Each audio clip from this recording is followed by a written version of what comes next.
আমাদের স্বামীর এরমভাবে মানে চিন্তা করেনি যে একটা বউদের মাস গেলে মাসে হাত খরচা দরকার, সেটা দিদি ভেবেছে। এর থেকে উপকৃত দিদির কাছে আমরা আর কিছু বলতে পারবো না, মানে ভাষাই নেই কোনো। আমরা পেয়েছি 500 টাকা বেড়েছে, আমরা খুবই আনন্দ, খুবই খুশি, দিদির সাথে আছি, দিদির পাশে আছি। আমাদের পশ্চিমবঙ্গের মধ্যে সব থেকে সুখী ব্যক্তি যদি থেকে থাকে তো সেই ব্যক্তিগুলো হলো এই সমস্ত কাকিমারা। হ্যাঁ, যারা কোনো ভবিষ্যতের চিন্তা করে না, তারা রিল্যাক্সে ঘুরছে, বেকার ভাতা নিচ্ছে, লক্ষ্মীর ভাণ্ডারের টাকা নিচ্ছে এবং সেই টাকা নিয়ে বলছে আমরা অনেক খুশি রয়েছে। কিন্তু বর্তমান আমাদের পশ্চিমবঙ্গের মধ্যে যারা শিক্ষিত, যারা পড়াশুনো করেছে, যাদের স্বপ্ন ছিল কেউ একটা চাকরি করবে, যাদের স্বপ্ন ছিল ভালো একটা কাজ করবে, তারাই দেখুন আজকের দিনে রাস্তায় পাগলের মতো ঘুরে বেড়াচ্ছে।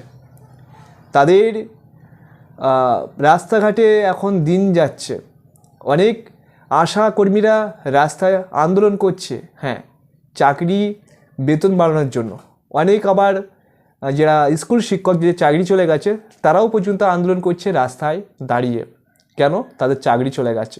মানে যারা পড়াশুনো করেছে পশ্চিমবঙ্গে তাদের কপালটাই এমন, তাদের জীবনটাই এমন। নেই পশ্চিমবঙ্গে কোনো কোম্পানির কাজ, কি করবে তারা?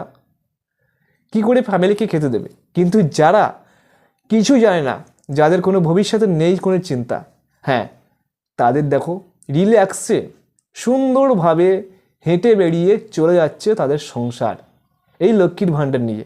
বিশ্বাস করুন, তারা কিন্তু কখনোই নিজেদের কর্ম চায় না, কাজ চায় না, গতরে ব্যথা লাগাতে চায় না যে আমরা কাজ করব, এটা কোম্পানি দরকার, সেই কাজের মধ্যে আমরা ইনকাম করব, সেটা কিন্তু এই সমস্ত মহিলারা, কাকিমারা চাইবে না।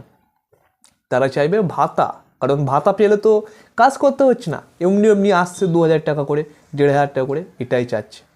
তো বর্তমান পশ্চিমবঙ্গে যারা পড়াশুনো করছে, যারা পশ্চিমবঙ্গে ভাবছো আমি বড় কিছু করব, চাকরি করব, ভালো কোম্পানি কাজ করব, তাদের স্বপ্ন কিন্তু বরবাদ, তাদের স্বপ্ন দেখা বৃথা।